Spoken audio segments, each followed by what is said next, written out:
Good morning. Thank you for coming. Today we have a great session lined up called The Heart and Mind. And we're lucky enough to be joined by the founder of the معرفت School, Mr. Reza Nazimi. Glad to have you here. Thank you. Now, the معرفت School are an international school helping adults of all ages by providing a supportive and nurturing environment to develop and explore their spiritual journey. If you're interested in finding out more, please do come and see us at the end of the session. Some simple housekeeping today.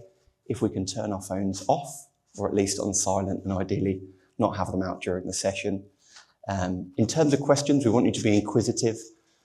We'll definitely save some time at the end to have some questions. And if Reza sees an opportunity during the session, he can open up the floor. We've got no planned fire alarm, so if you hear the alarm going off, please act accordingly. But without further ado, please give a warm welcome to Reza and enjoy the session.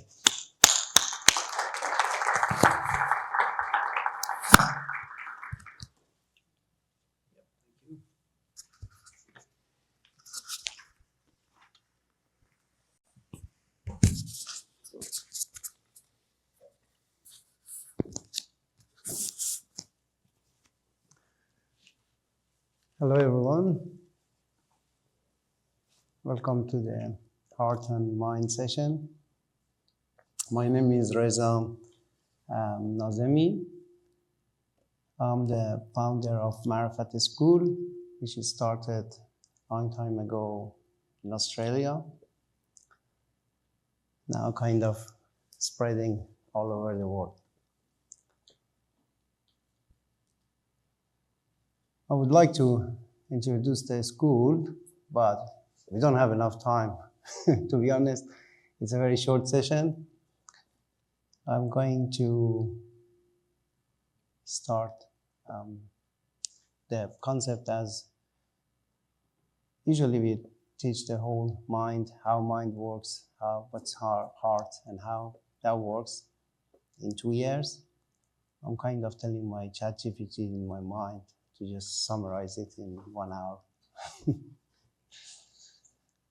Okay, my education is software developer. I'm working as software developer, software engineer, and working in an industry for, I think, more than 25, 30 years, 27, 80 years. And started the spirituality or psychology and probably like 15 years ago, and 12 years now I'm teaching the whole concept of spirituality. But maybe from different angle, from the angle that how mind works, how we get elevated, how mind can help us, and then we have to find our heart. Okay. Let's get ready for the short lecture.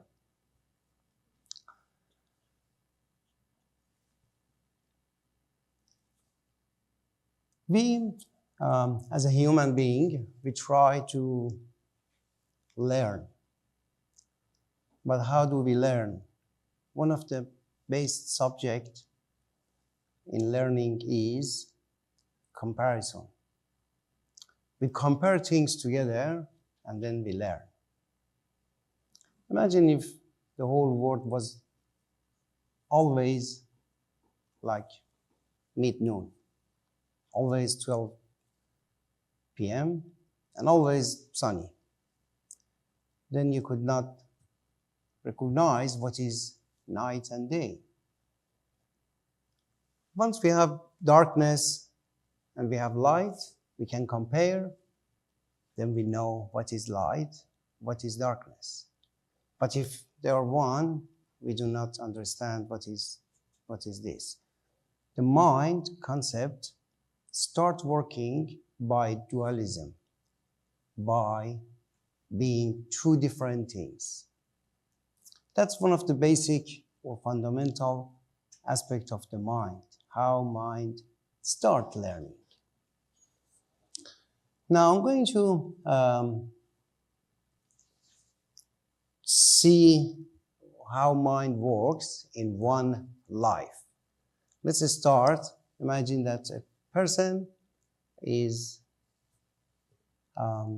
start living in Earth on 0 years old and goes for 7 years old.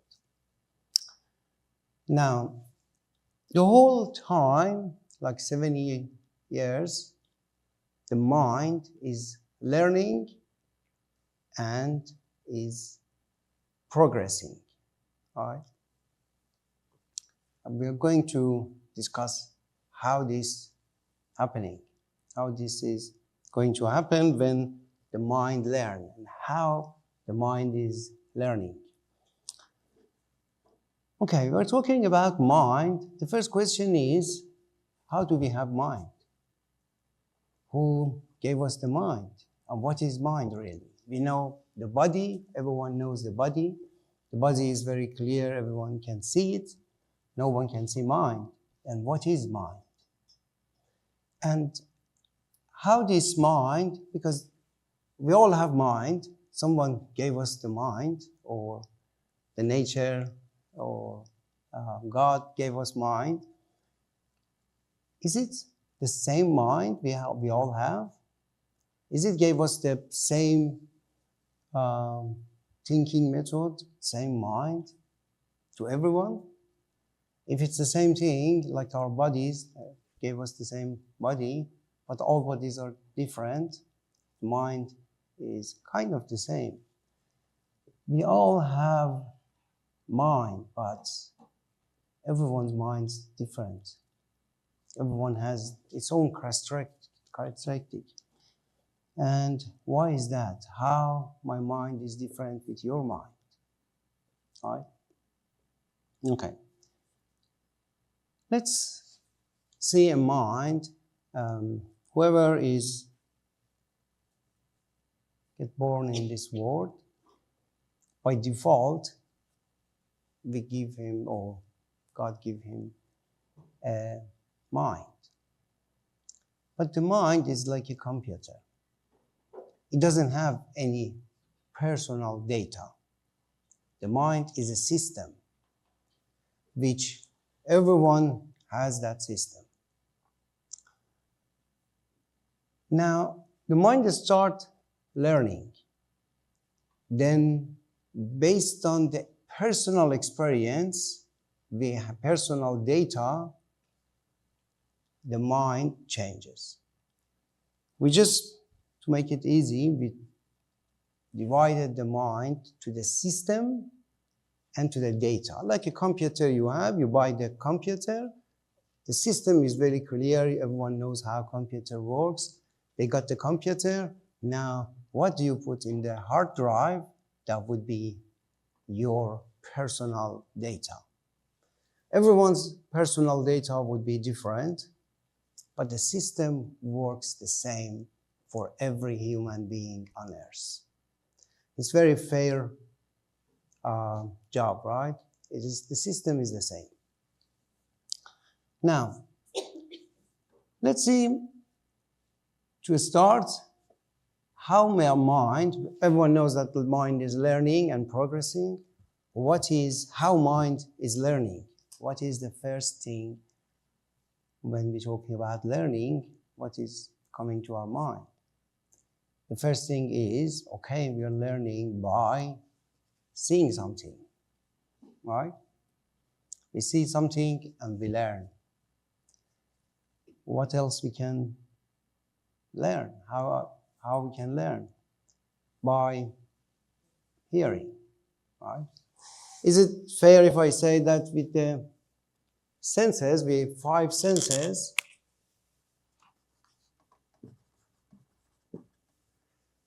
which is see, hear, right? Touch, smell. What's the last one?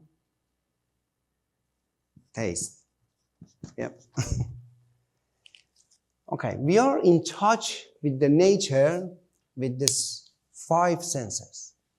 These 5 senses is helping us to learn. But that 5 senses is the key. Everyone has that 5 senses, almost everyone. And everyone learning through experiencing through these 5 senses. But when I taste something, it might be something nice for me, right time, or someone doesn't like it. It would be, the taste would be different. Why is that? When we start experiencing everything, anything we have, anything we see or we receive, then we have analytical mind on top of the data. If I just say, okay, this is the, sorry, my drawing is not very good, but this is the human, and through the 5 senses, just put 5 here, perceiving the world or receiving the world, but whatever I see, I would have my own analytical mind on top of that one. For example, I see a mobile phone, then I'm saying, wow, that's nice. Or I can see the same mobile and say, nope, Samsung is good. I don't like Apple. Analytical mind is receiving the data, the 5 senses. It's received the data, it's analyze it, and then it saves it into the hard drive. Right? The hard drive, then I'll put here analytical mind. Then it goes through the mind. There is another step here.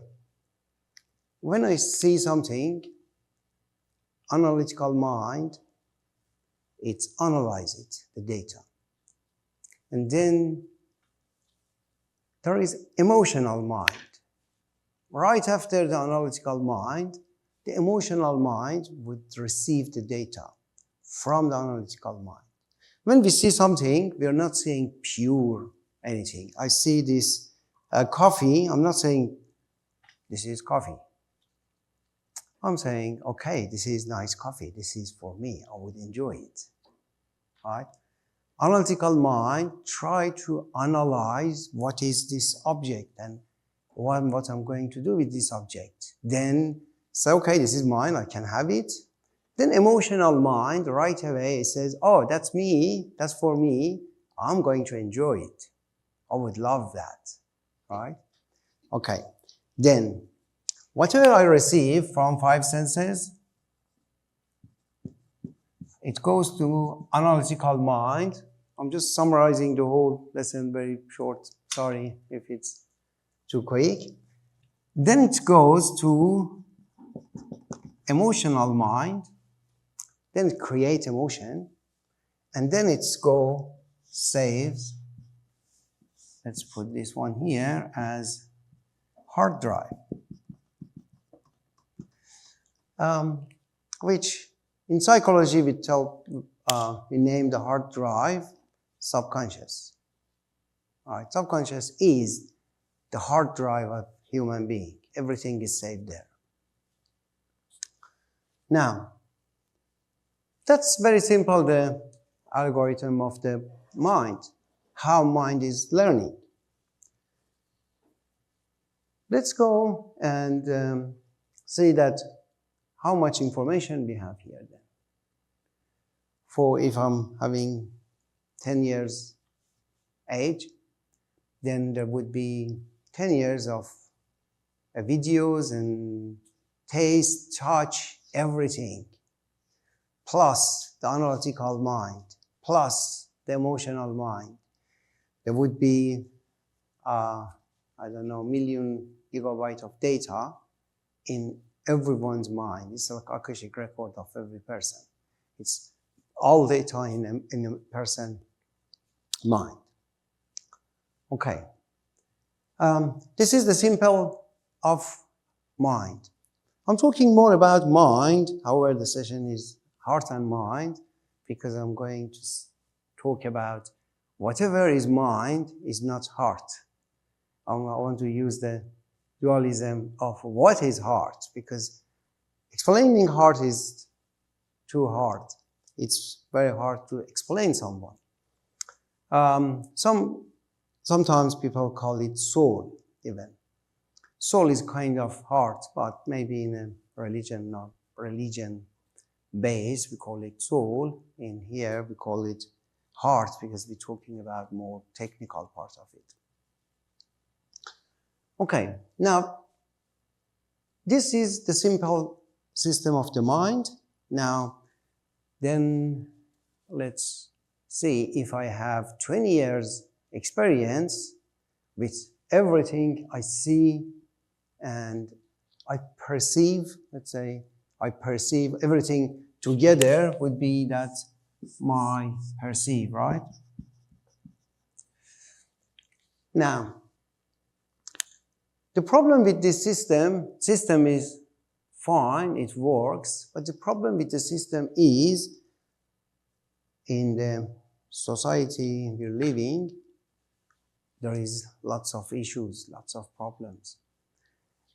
Every time when I see something, when I see a problem, when I see someone is doing something negative, something bad, someone is stealing something, then I create fear.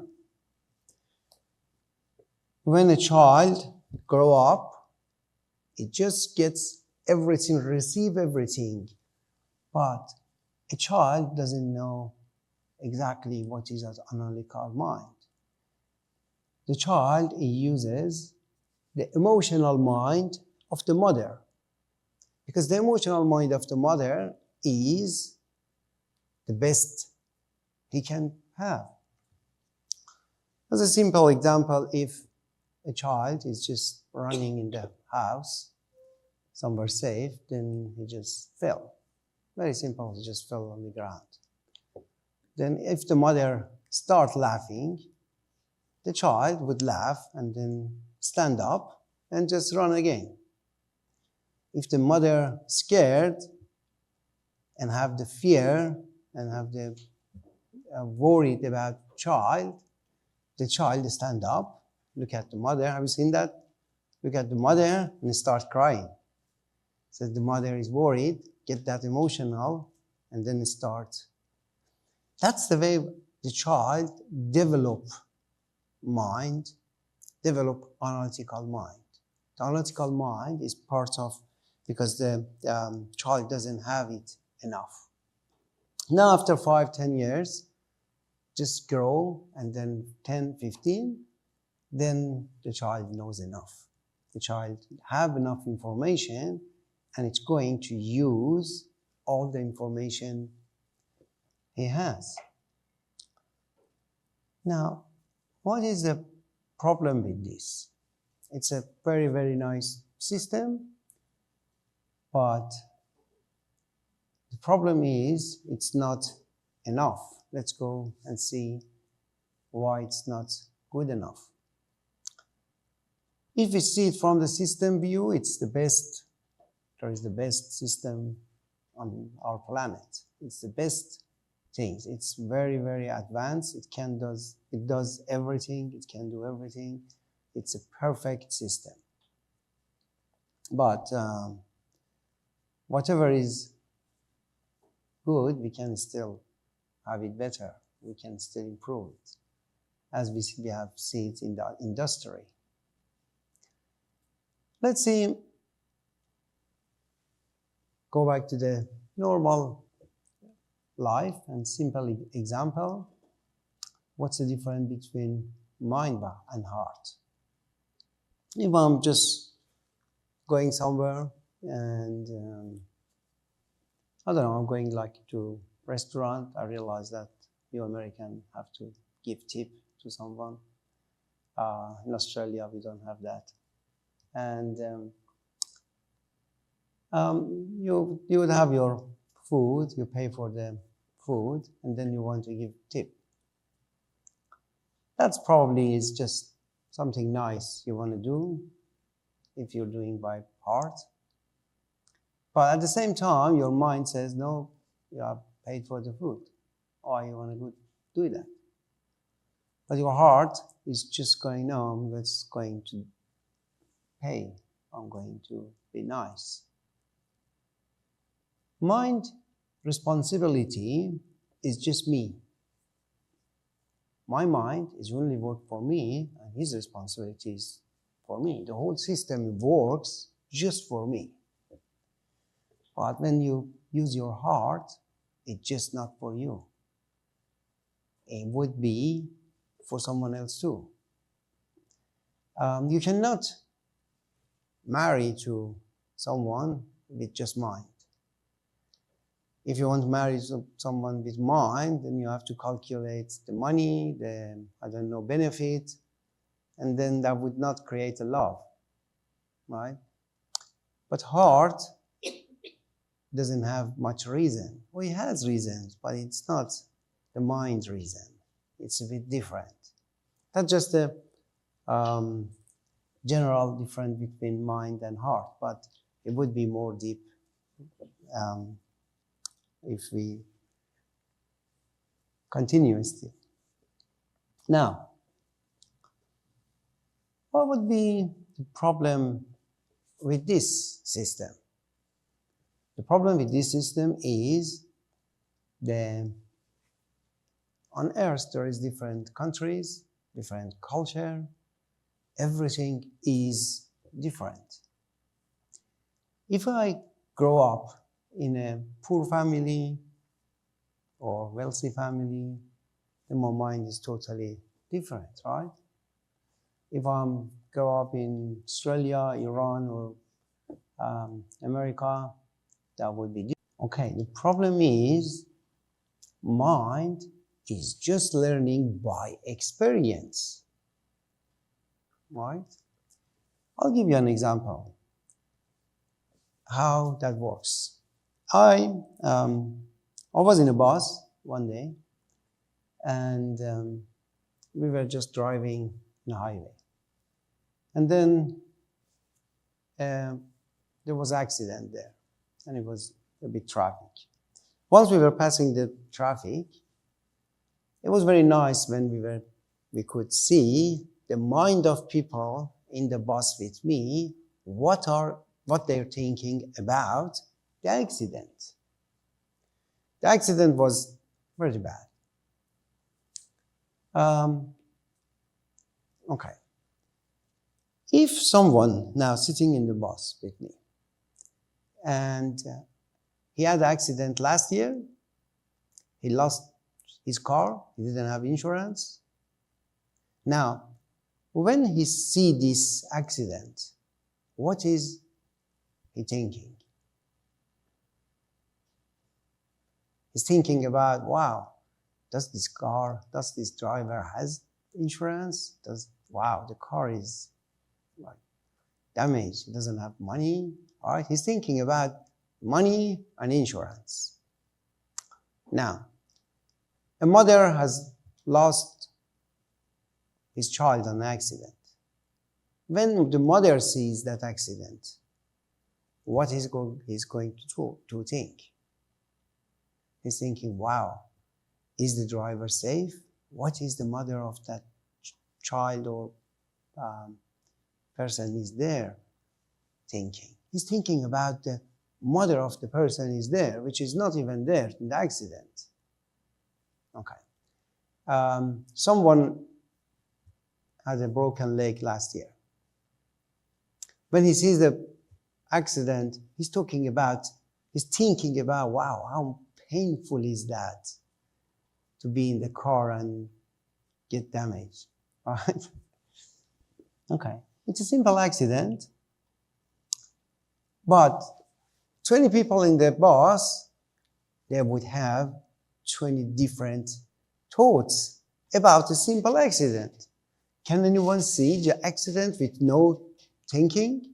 Says, okay, a car crashed, person died or injured, done. No, we're not thinking like that. We cannot see without our analytical mind. We cannot. And emotional mind is always follow the analytical mind. When analytical mind says, okay, this is good, I'm going to do this, then emotional get fed by being happy, or get fed by something bad would be sad. Then the problem with this system is always me as an emotional person just go up and down, and I'm dependent on the analytical mind. Now, how should I tell analytical mind, can you analyze everything positive? Yeah, probably we can, but I might seems to be like dummy sometimes. But that would be possible and that would be good. But analytical mind cannot process all the time positive, because he sees things, he have goals, and he calculates how he would calculate. The analytical mind part is very funny. We talked about them when we are a child, as a kid, we learn from mother. But when we grow up, how the analytical mind is analyze it. The problem is analytical mind doesn't have any data. Analytical mind is just like statistics. It just gets the numbers from the mind. Now, mind saves everything into here. That's a big memory here.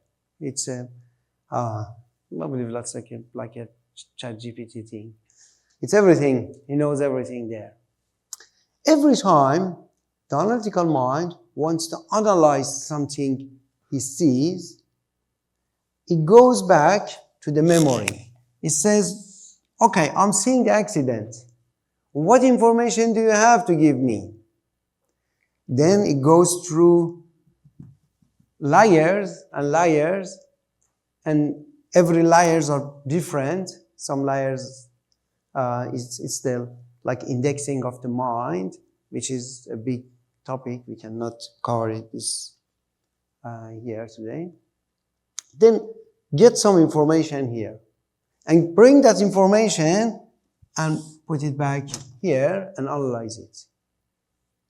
Analytical mind is limited to what I've experienced. It's not unlimited. It just depends on what I've experienced. Very simple one. A kid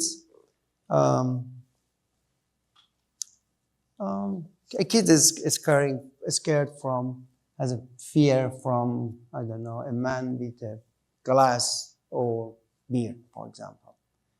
Some images when he was young. Then that would be kept into the memory, right?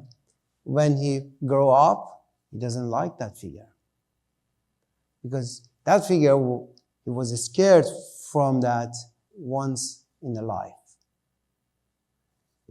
because that's the experience. Now, the funny part is when we watch movies, the mind learns. However, it's a movie. We all know it's fake. It's Hollywood or Bollywood, whatever you're watching. But still, the mind perceives it. Some people crying with the movies, right? In the movies. Some people get happy for the movies. They all are information inside the mind, and they all are going to store into the mind. 3. Okay. Everything goes stored. All the Instagram, all the YouTube, everything we watch, it's still storing into the mind. Okay, now let's see another, from here, I'm going to here. Here is birth, 0 age, and here is 7 years old. Okay. When we go here at the end of the life, we have a mind with all this information, right? All the experiences. When we start, we have a 0 experiences. Now, if I have some experiences and I'm limited to my experiences, then everyone is doing right in their life. Who is wrong then? If someone needs money, someone saving lots of money, someone is someone has generosity and, I don't know, giving money to people, they all are their experiences. Then which part of this data is really me? Where it's me? Where it's the divinity then? Where is the heart? How heart works in the system? And what if I have had a very bad experiences once I was as a child?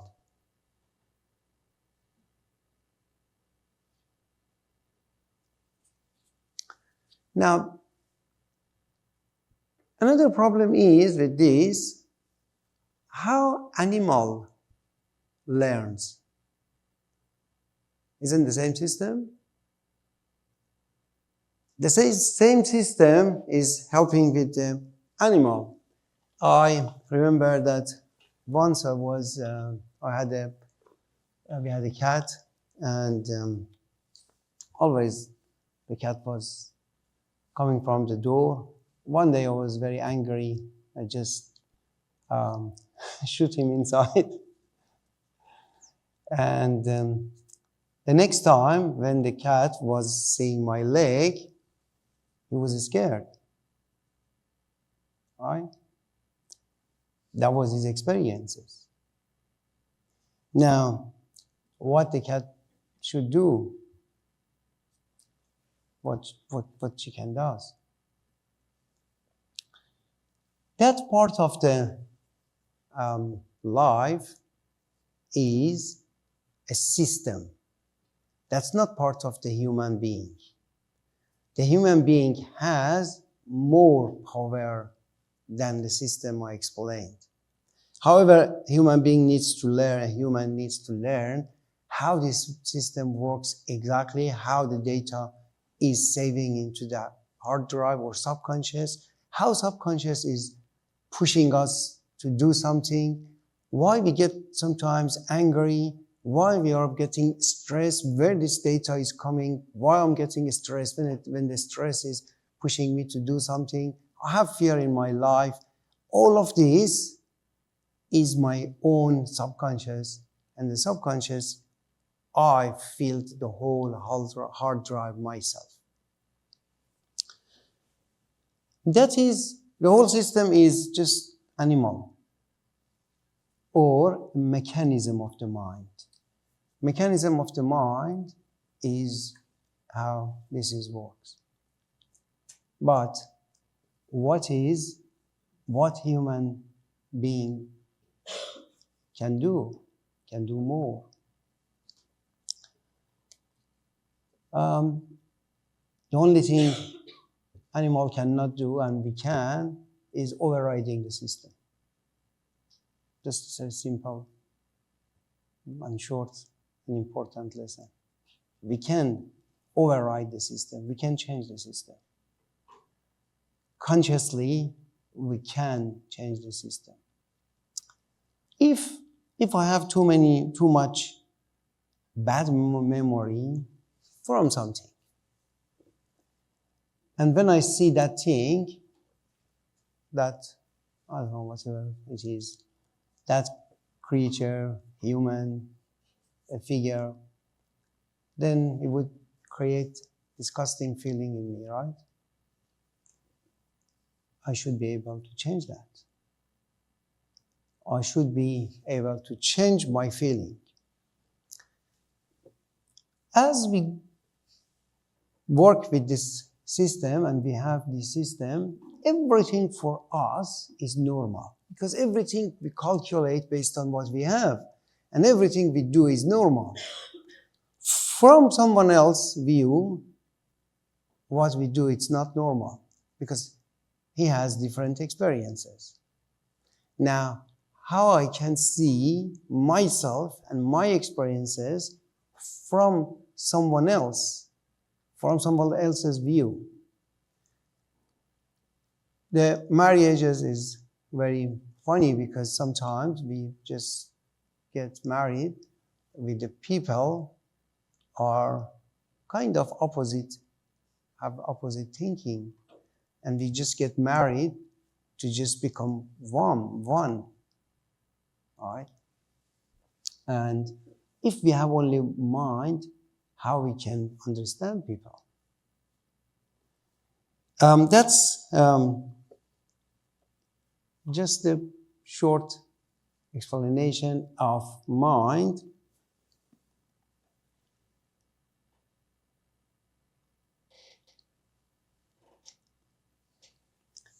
If anyone have any question, we can just go a few minutes for question and then continue. So you mentioned that at birth we don't have any experiences, and what about the experiences our parents have and can transfer to us? What about we know, like as like babies can react to experience of their mom. So how do you explain that? Because the baby is connected to the mom. All the babies, they're connected to the environment and the mom.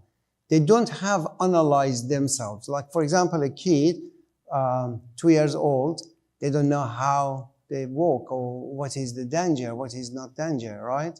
They get the emotion from the mother. A child gets separated physically from the mother at birth, right? 9 months in the mother physically, after 9 months and 9 days, physically get separated, but emotionally they're not separated.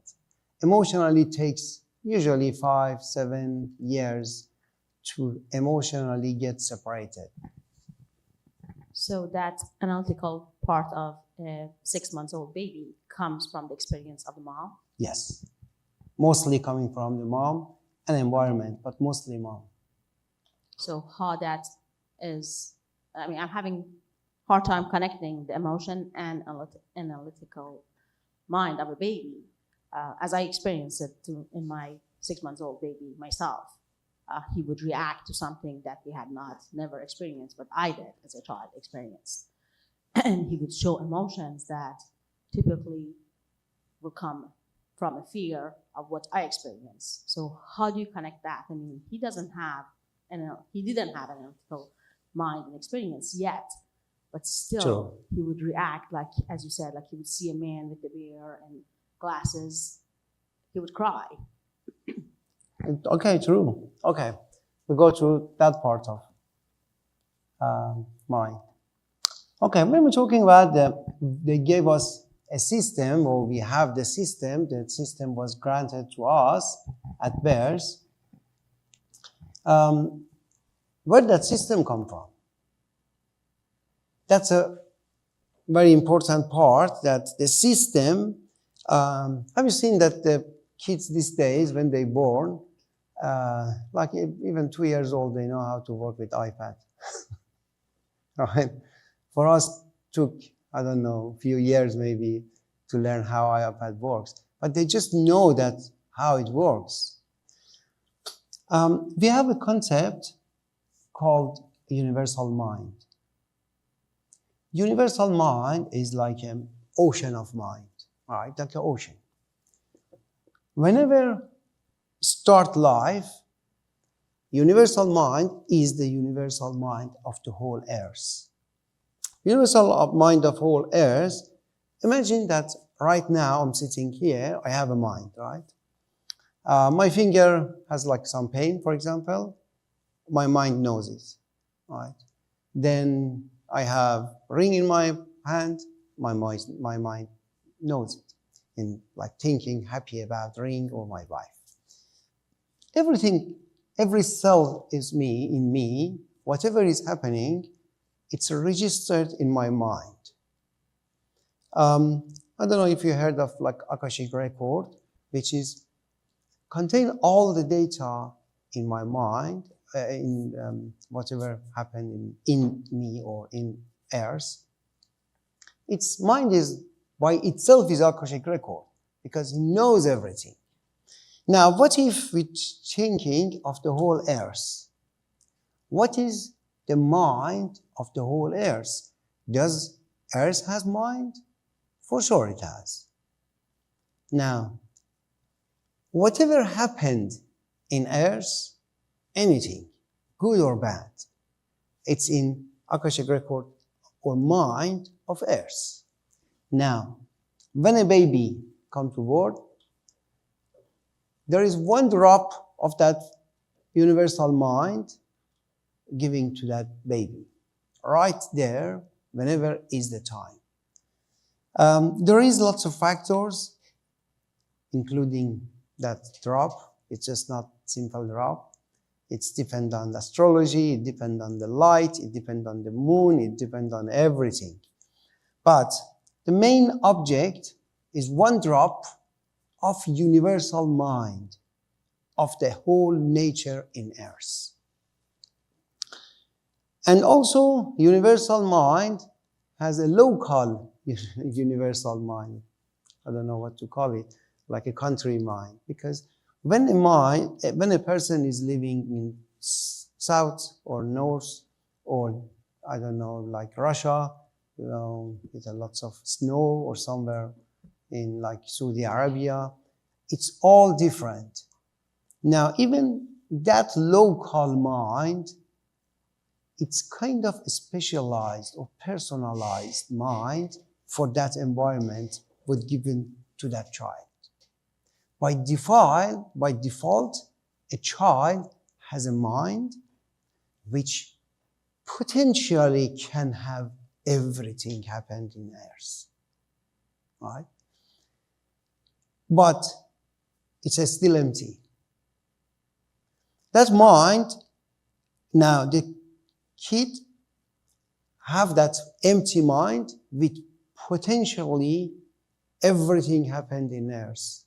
Now he can get that, he can change that, he can customize that,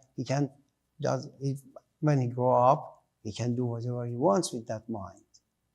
Now, 100 years later, the mind is different. Before the Second or First World War, the mind was different. After First World War or Second, there is too much pain in Earth, right? Then I was saying that people are not concentrated, they all have ADHD and they all have mind, they have all mind. Mind is still, in the mind, there is, I don't know, 100 million people killed there. It is in the mind. Because the first copy is the first copy of the environment he's in and the whole Earth. Then whatever happening in the Earth, before that time, whatever happened in Earth, there is there. There is Jesus Christ, right? It is still there in the child's mind. But it's just the potential. It's like you wake up today, right? Probably you might have some argument with your husband yesterday or some good time the day before. You all You have them all in your memory, but today is the new day. You have the new choices, but your mind potentially have that argument and everything is in mind.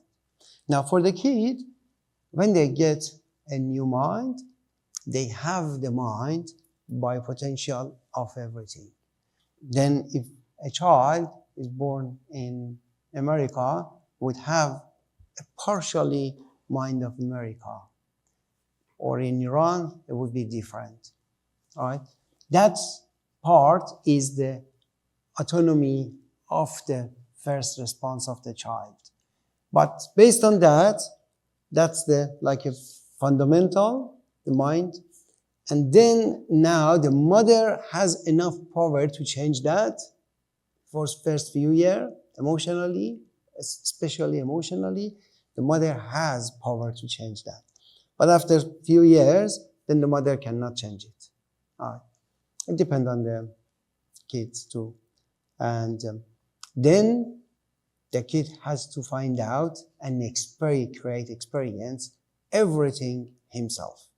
He goes and he learn and he change. Make sense? Okay, what else?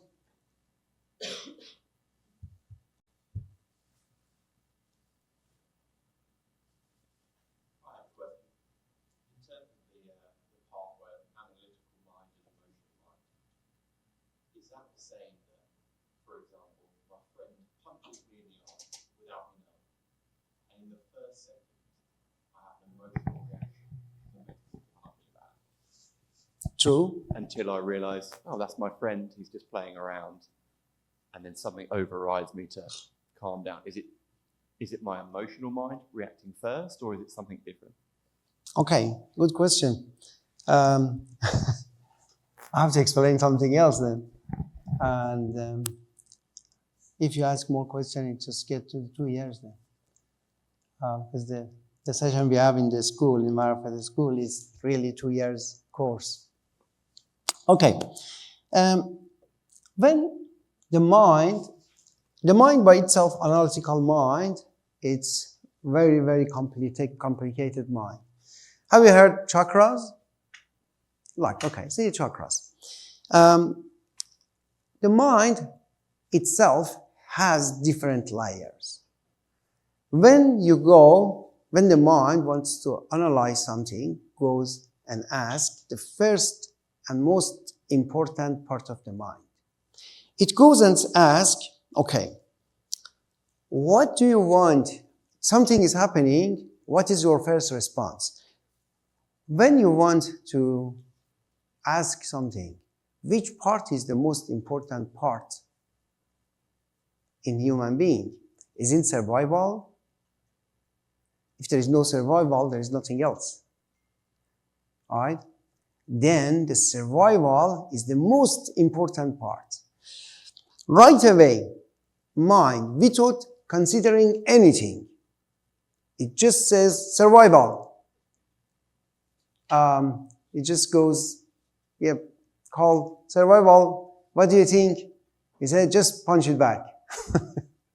All right? And now there is layers there.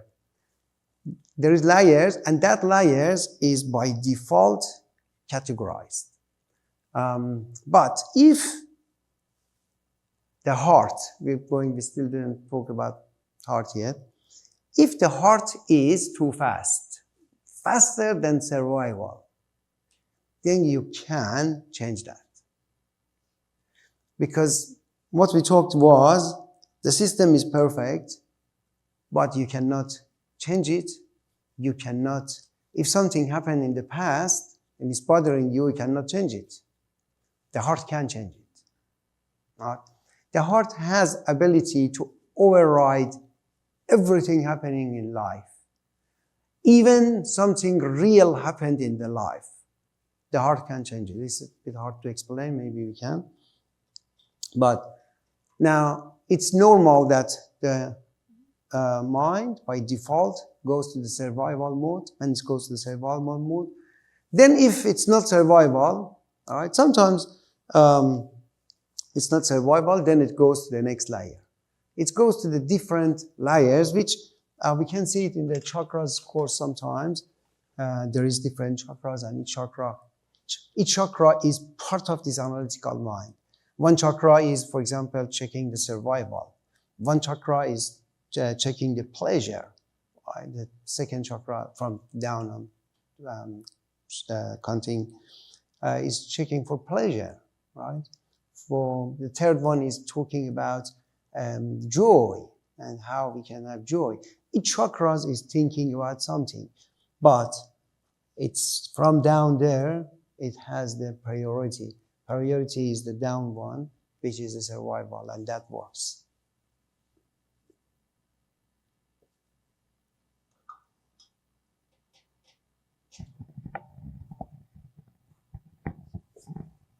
So based on his question, so that's the heart that actually changes and say, okay, this was my friend, or was our brain actually to make the change and said, no, oh, I realized this is my friend and it was accident. I'm not going to punch him back. Okay, I can give you a very funny example which happened for me, which that was the first time I really was in a situation which there was no anger, and the whole thing was hard. That's just a funny memory of mine. I had a friend, his son was my friend, and my son, they were one of the students of the school. And when someone insults us, right away we get angry, right? Why this happening? Because it's survival. It's psychological survival, right? Okay. I was in a class, I was teaching something. The kid was, I don't know, 18, 19 years old, too young. And I don't know what was happening to him, but he was so angry. And I was close friends too, or son of my close friend. And then suddenly in the class, in like a public class, he started talking to me very angry with an insulting tone, right? And he said something very funny, not related to class at all. I was talking about some like meditation, how to do meditation. And then he just stand up in the class. He told me that if you're teaching spirituality, you should have some miracle to show me. I said, what? Okay. And then he continued with the anger, lots of other stuff. By default, my first reaction was, okay, there was lots of thoughts at the same time. Okay, get him fired. All right. Pay him back. Just tell him that I didn't say I'm a prophet, I'm just the teacher. And it's not related what you're saying. There was lots of logic to answer him. All right. But the first time, I was faster than all of my thoughts, which there was like 100 there. And I said, okay, let me just see what's wrong with this kid. I just didn't see myself. I didn't get insulted or I didn't get angry, right? Right away, I just could leave myself, right? To say, okay, it doesn't matter what's happening to me. What is happening with this kid? And I kind of felt his heart there. I could. And then I realized, wow, he's deep in hell, right? And then I said, okay, how can I help him? Usually when we get to this stage, we just want to defend ourselves. That situation was totally opposite because I was in my heart, I was teaching in my class, I was in my heart, and my heart was too faster than my mind. And then I said, okay, now I can see what's wrong with him. How can I help him? And then now he was just talking, and he wasn't, when someone is angry, he just doesn't stop. And then I didn't have even time to answer. And then I said, okay, can I ask you a question? He said, yes. I said, do you know any places that teach you spirituality and better than here, or good? Anyone good? He said, no, I haven't found any.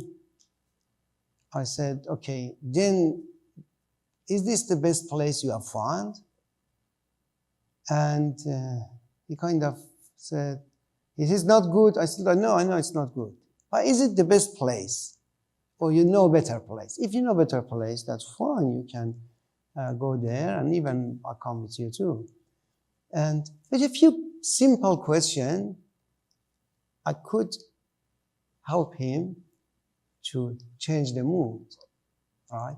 But when he was talking to me angry, it was in my mind, I was seeing myself, my answer was totally different, because I was going to defend myself, and for defending myself, I have to pay him back, all right? It's just happening now in Iran every time. So you connected your heart to his heart. Exactly. This means connecting to heart, this was just a simple example. Then I started to live as a heart, and I was doing something unexpected, even unexpected to my own self. Because I was saying, oh, all my mind is saying do this, and I'm saying, okay, no, I'm going to choose this. Right? But how we can do that? What we can do?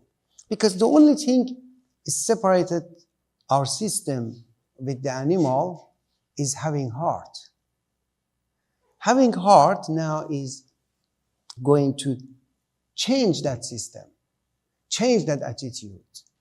If someone would have heart, then can control the system, can control the anger, can control the pride, can control the desires, can control the gluttony. Everything can be gradually controlled. Now, let me tell you something else. If someone, even a spirituality teacher, right, is just reading books and then learn something, and then comes here and it tells you that things that he has learned, this part of memory and goes from book goes to my memory, and from my speech goes to your memory, right? What will you benefit?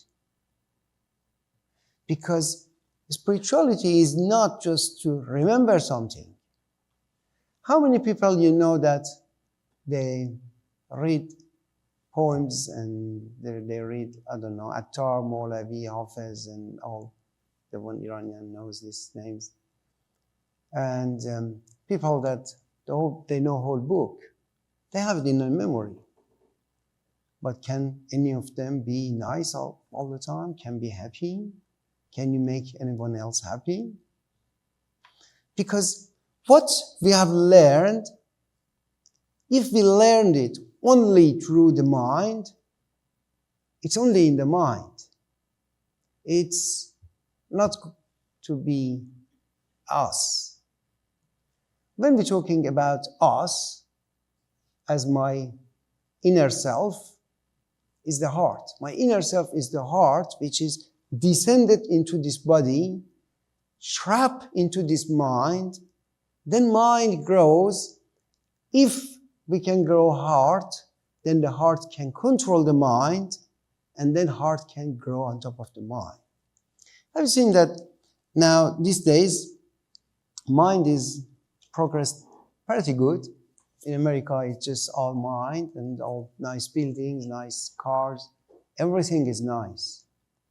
But can you tell me how much people are more happy to have all these things? Because the spirituality or the part of the heart did not have progress parallel with the mind. If we start creating the industry to helping people be happy, but depression, it's 100 times more than 200 years ago, 100 years ago, because we're just working on the mind. Now, mind has happiness. Let me just explain something very simple. Mind is happy. Our mind is very happy because of the system of the brain. You can be happy like I'm having tea with sugar. It's good, my mind is happy, received something, but heart doesn't see that as something good. Heart is saying, okay, this body is for survival and for some purpose. Heart is saying is to grow heart itself. If someone, spirituality or by heart, growing, enhancing, or elevating their level of the heart, that's good. Because whatever we create in mind, when we die, it just all dies. Memory, hard drive, just go to the bin. But the heart would be the part of me which is only me. Right? Now, imagine that the heart is coming here, whatever quality it has, which has some defined quality, default quality, and then goes through the life on and off, good and bad, and then dies here. The mind dies. And then the heart just goes out. Now, can you tell me that what would be the outcome of the whole life for me?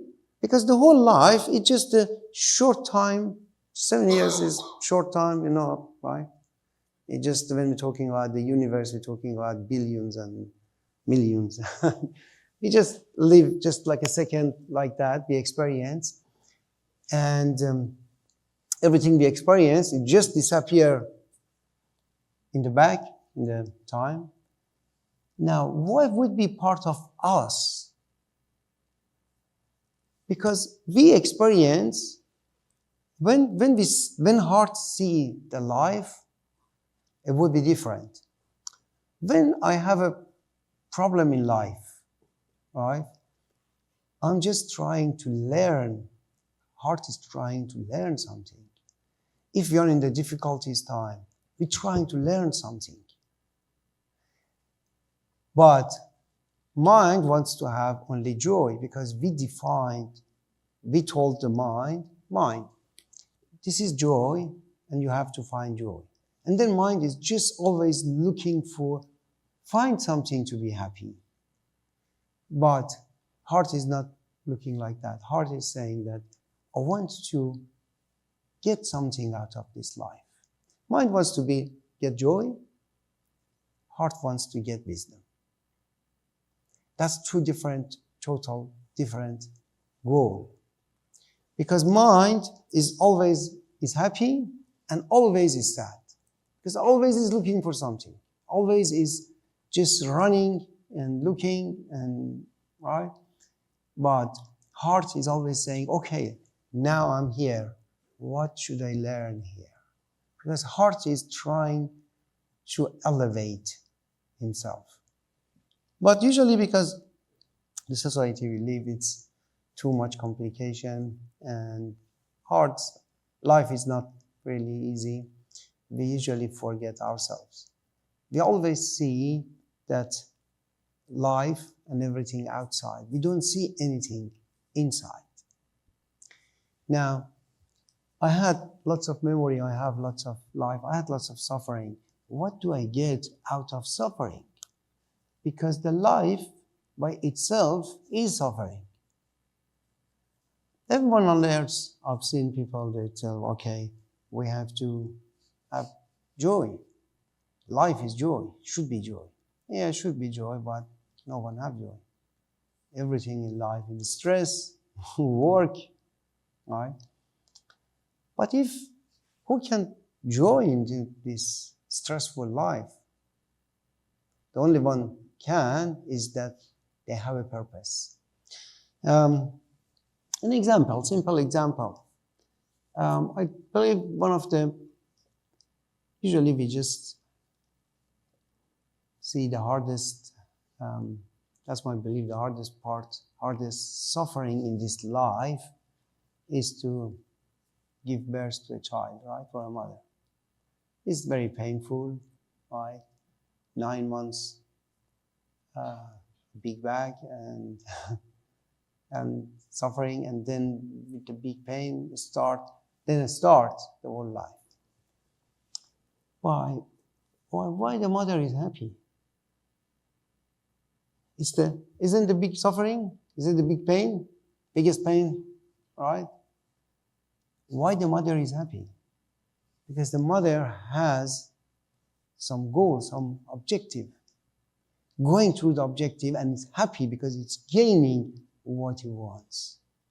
But tell me that, what do you want from a life?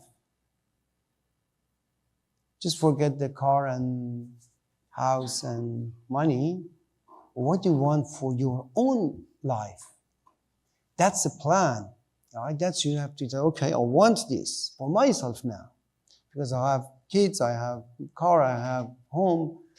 That's just the mind part. Everyone needs money, everyone needs work. That's just the mind. But what do I need for my heart? What do I need for my elevation? What do I need for my love? That's usually the good question we should always ask ourselves. That make sense? Okay. It's not really easy to explain what is heart, but once I explain these examples, it just might give you a bit of understanding. There is something else. We can see life from different aspects. Now, usually how we can see mind, because right away when we talk about something, when we think about something, that thinking is the system of the mind, which is good, which I'm a computer programmer, it's good for me because I'm always using mind to do my websites, my job. But once I want to be happy with my wife, then that mind doesn't work for me. Then I have to shut it down. I cannot, but I wish. I have to control it, and I say, now, okay, leave it.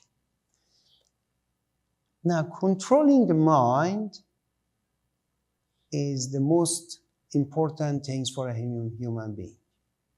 Because now you have lots of data, lots of subconscious. It just gives us the depression, the ADHD and ADD and all this kind of, even a healthy, mentally healthy man, it's normal to be angry. All right? I remember I was talking to one of the psychiatrists, and he was in my class. And he said that, oh, for example, you get angry like this. I said, no, I don't. And I said, no, that's normal. I said, is it normal for a human being to be angry as normal? We all said, yeah, okay, that's normal to be angry. Right? Then I said, no, it's not normal. It's something unnormal to be angry. Because we have to find out why we're angry, why we get angry all the time. Mind, controlling the mind is the most important aspect of the life. Right? Now, there is steps and there is lots of work to control the mind. But when we say, I want to control the mind, who is that I want to do something in the mind? Because Mind is doing everything himself, and it's all working in us, right? Now I want to change it. That I start a life, start living, say, okay, now I want to control my mind. The whole story of the heart starts when I say, I want to control the mind. I want to change the mind. I want to fix the mind. I want to live the way I think it's good to be, not the way everyone does. All right? Because everyone does out of habit, out of mechanicity of the mind, out of culture, right? I'm not the man of culture.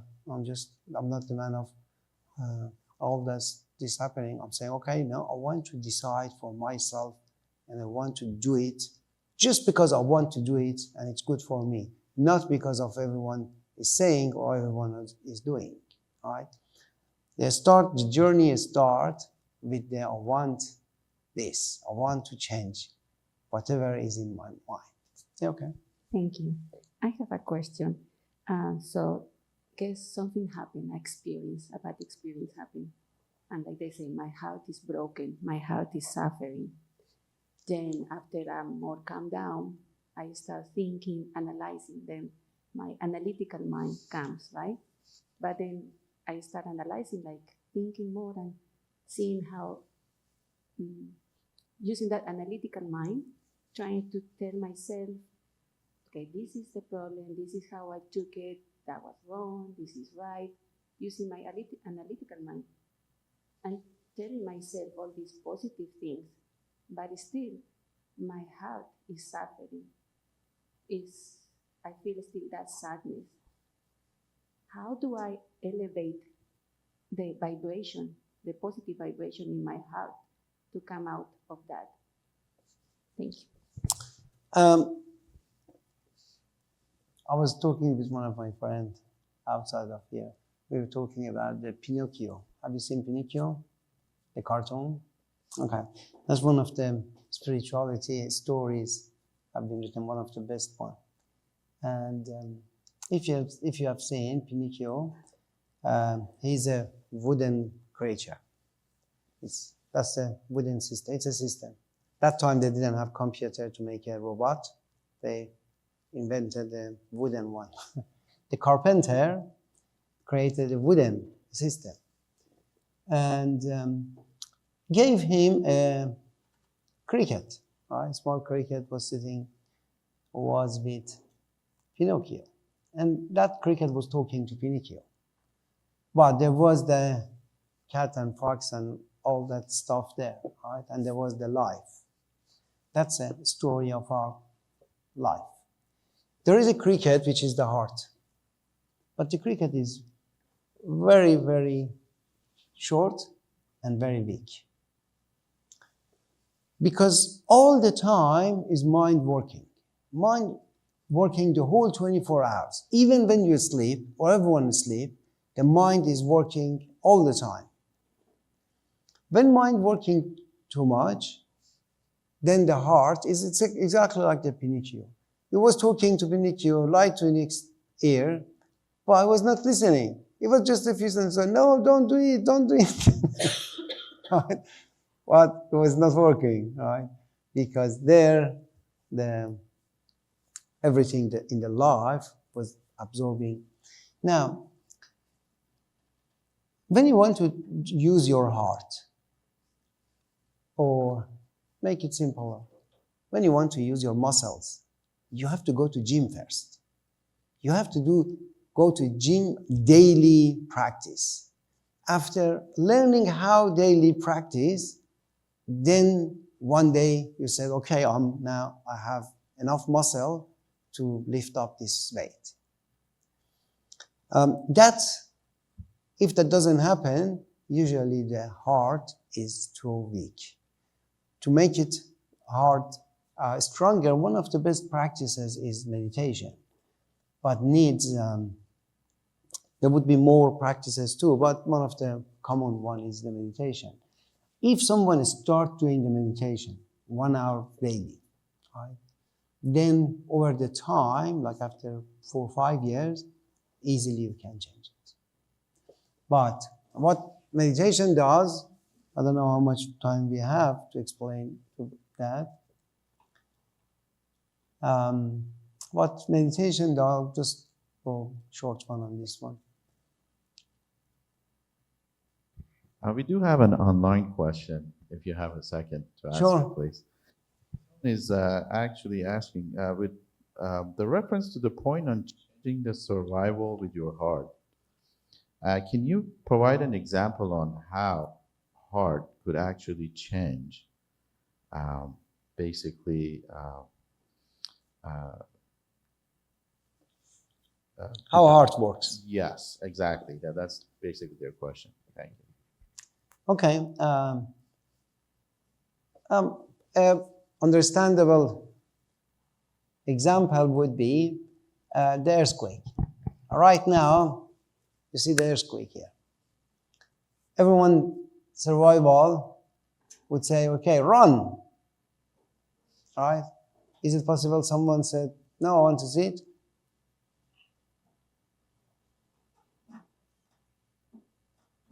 Or someone thinks, oh, what about my wife? You can think about your wife and survival. Wife would be, if the wife has more priority than survival, then you think about someone else, other yourself, survival. That would be part of the heart job. Heart, by default, because mind is working too much, heart is too weak. But if heart gets works over the time, heart would think a lot faster than mind. Mind is not fast compared to the awakened heart. Heart can think of everything else, and heart can choose sometimes to run or to wait. But usually survival is too strong, and we don't need even heart to decide. For this example, it's not very easy to explain, but we might not need heart on the survival, right? On the like earthquake when everyone run.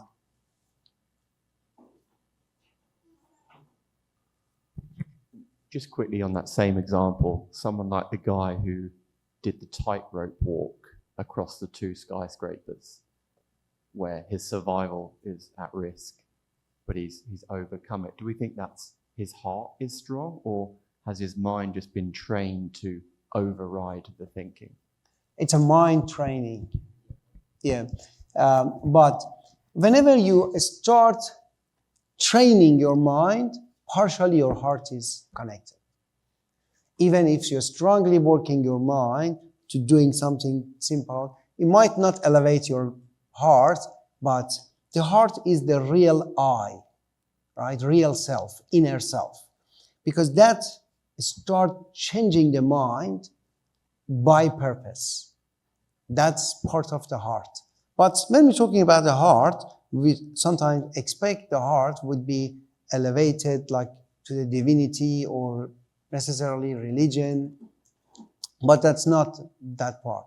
If the heart is awakened, you can have better life. Not you might be not a spirituality. In our school, lots of people are not really religious type or spirituality. Still, they're taking the course, they go through the mind, they learn, they change their life. But then that's a good example, yeah. That's a good example that someone can train the mind.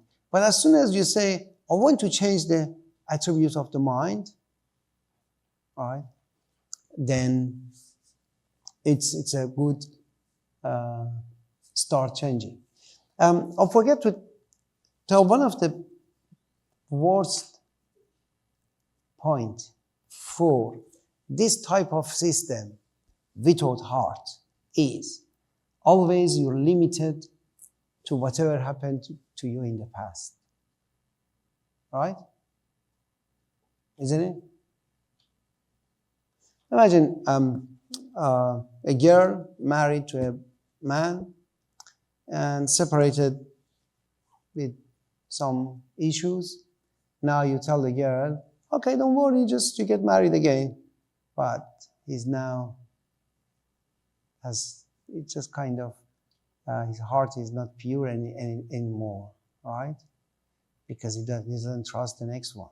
And he might ruin the next life because of the previous life, previous marriage, right? This is an issue because we are limited to whatever happened to us. That's not fair, because we need to be, everyone in life needs to be fair. Everyone, they gave us all the same system to everyone. But then we are limited to whatever happened to us. The changing that one is one of the main important goal for humanity, for any human being, right? To not limited to what happened to us. Try to see things which didn't happen to us, or not limited to what happened to us. Now, through the meditation practice, I don't know anyone if familiar with the practice, it just starts very simple to know what is inside me.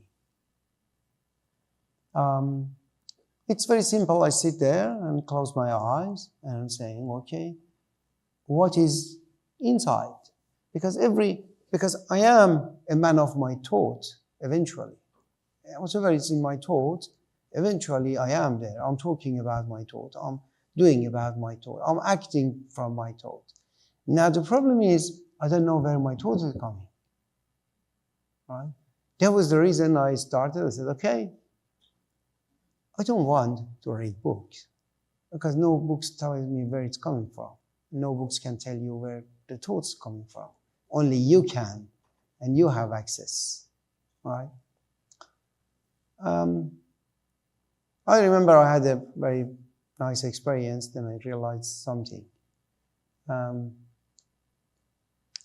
If someone is learning, and a spirituality teacher is learning, and then tells the next person, that's not really heart, right? That's mind.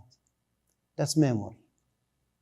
How do you expect a prophet?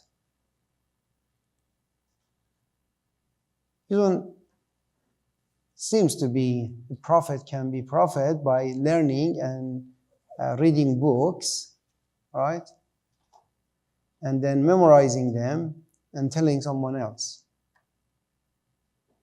And that's the attribute of the Prophet of Islam, right? They called it that one of the attributes he had was Ummi. It means that he couldn't read. Not he couldn't read text, because he was probably that smart, or he could learn it. It wasn't that. But he was not teaching from the memory. No one was teaching him. That's called the teacher of the heart. We have now, right now, even in America, people are like Sadhguru. It's the same thing. It says that he is teaching from his heart. He's Ummi. He doesn't learn it from anywhere. Right? He just learned from himself. He just learned from the heart. We expect a spirituality teacher learn from himself, not just memorizing the books and talking to us. That's when we're talking heart to heart. When you're saying, okay, I want to talk from my heart, and this is the heart to heart. Because if I talk from my heart, it's on your heart, right?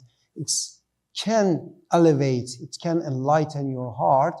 You get motivation to just enlighten your heart when you hear about heart. Make sense? Okay, any question?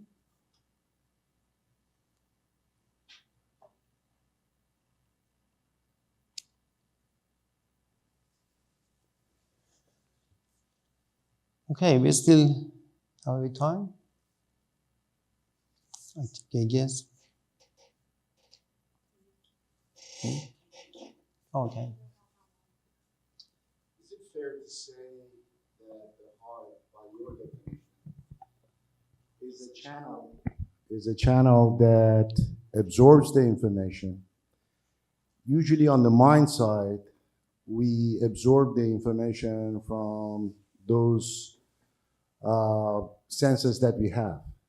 But on the heart side, it's none of those languages. It's a different languages of energy that translates into some concept, and that concept gets another translation in the mind that we can make some understanding out of it. Perfect definition of the heart, yes. Thank you. That's elevation from the heart is really coming from the, see, we have the dimensions here right now. We have the dimension of the physical, of the energy, of the emotional, of the mental, right? They all are different layers we have right now, right? And there is more layers, and the heart can connect to the higher layers of the nature, to the, and that elevation is coming there. Heart can get channeled from the light, from the universe, instead of just be limited from my own experiences. Yeah.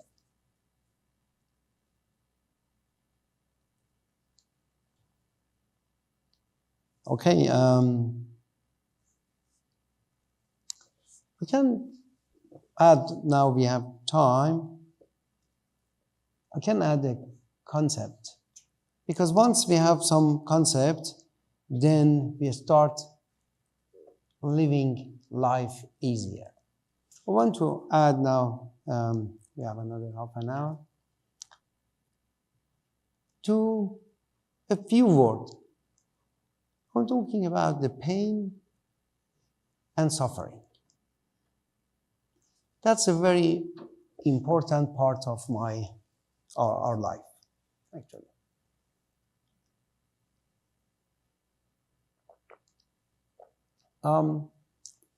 We all have pain in life. We all have problems in life. Now, the pain by itself, if, I don't know, my hand get like broken, I'll get pain. That's a reality of this life. I just did my surgery on my hand. It was very painful. It broke and all the problem happened. It was painful. But suffering is a bit different. Suffering is my own definition of pain. As I said, if a mother gives birth to a child, it's painful, but she's happy. She's doing happily because she enjoyed the job. She wants that, and she has purpose for what he's doing. Now, once we have any pain in life, we can think about pain. We can think about what is this pain. That pain could be physical pain, could be emotional pain, could be pain in a problem in a family, right? Every type of pain, which is the reality. But suffering is created by my mind for the pain.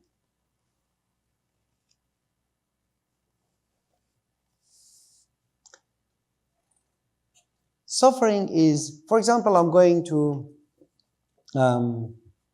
my hand has some pain, then what is doing my mind with that pain? If I accept the pain, it's just a pain, it's okay, pain, that's good, pain. But usually my mind says, oh, no, pain, again, I don't want to be like that. And then mind starts complaining. What would happen to the pain? Pain gets more and more. What would happen to mind? Mind gets more suffering. Pain is the reality of things happening. But suffering is our own mind creating the suffering. If I find what is the purpose of this pain, or if I understand how this pain works, what this pain wants, how should I manage this, right? Then we can minimize the suffering in life. I went to did surgery in my hand a few weeks ago, and I tried to be positive. I said, okay, this is the experience. I'm going to surgery, I'm going to see the doctor, and the whole thing for me was fun, really was fun. And even like in the surgery room, I talked to the surgeon, we just laughed, and it was all painful after the surgery and before the surgery, but for me it was good. I was saying, okay, I'm experiencing that. And then the life says, okay, now you're experiencing, I'll give you more. Then after 6 weeks, I went back to the surgeon to just check everything. Then he said that by mistake, he cut the tendon. I have to do another surgery. And I did again. And normal mind would get crazy. At the first reaction I had, I said, really, you caused it?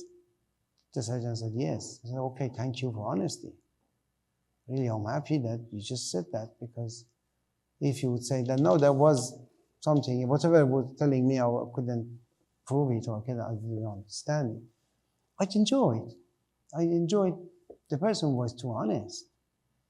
But my mind could create it, wow, how this world works, why this is happening again to me. Anyway, I went another surgery, another few weeks of rehab, and now the pain is done. But after 10, 11 weeks, I don't have any pain. But the suffering, I don't have suffering. The pain by default is just eliminated. But the suffering we create in our life, it would be part of our emotional and analytical mind. It would be there in our subconscious forever. That's the reason that we usually should find out how to live life happily from moment to the moment. How we learn to translate, to perceive it better, to put a purpose for it. If someone's life is painful, but if he has purpose, then it's not painful anymore. At least as a suffering part, it's not part of the suffering. Now, that part can be controlled by heart. All right? Heart can control. Can you see that usually we always, as a human, we give stress to anyone. We always stressed, and we give all the stress to everyone else. And I remember that I had there was a woman in my student. I said, "What is it? Why are you worried?" He said, "Because I'm worried for my mom in Iran." And a year later, I was talking to her mom, which was the student too. I said, "What are you worrying?" He said, "I'm worrying for my girl in Australia because she's alone." I said, "Okay, both give up." Because the only stress she has is for you, and then you only stress you have for her. There is no other problem. The girl in Australia was happy, was saying that that's my only concern. Sometimes even we have suffering and we don't have pain. Right? Suffering is created by mind, right? Created by expectation, created by illusion, right? Because we have some expectation, we have some illusion, then we create suffering. Right? We cannot eliminate pain from life, but we can eliminate suffering from life. These all are the trick of life.